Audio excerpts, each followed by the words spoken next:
During the 80s, a man would emerge as if from nowhere, and he would consistently entertain in some of the most memorable movies to grace the screen.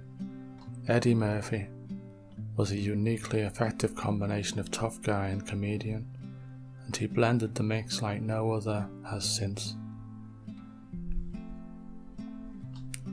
It is difficult to imagine the time of my growing up without the pleasure of Murphy's films. Many of them I had watched over and over, such was the enjoyment. 48 Hours came out before Beverly Hills Cop, and is a much darker, nastier film. This is down to the baddies played by James Remar and Sonny Landham, who are both convincingly dangerous in this movie produced in 1982. Nick Nolte is the reluctant cop on the trail of the killers. Murphy would make a splash with Beverly Hills Cop in 1983.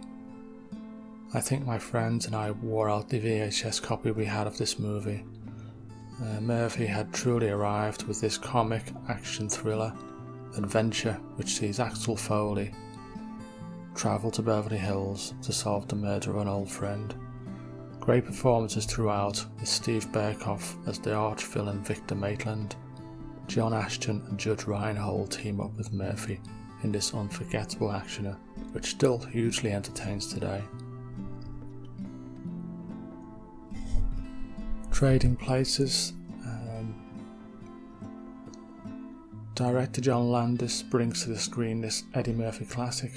Out the same year as Beverly Hills Cop, this would expose us to the world of high finance and inject fish out of water Murphy into the high-powered world of commodities trading. Everyone knows the story. Suffice it to say, many an hour has been spent in my life enjoying this movie, which utilises the talents of Murphy to the maximum. The use of classical pieces for the soundtrack, such as Marriage of Figaro amongst others, really contributes to the entertainment value of this picture. Raw. I could probably have filled a glass with the tears this film brought out of me in laughter. This 1987 stand-up show had upped the ante on the 1983 stand-up called Delirious, and Murphy gives the full range of hilarious facial expression and comedic observation, covering many subjects. Today he would not get away with half of what he gets away with here, and that in itself makes it probably more funny now than it was then.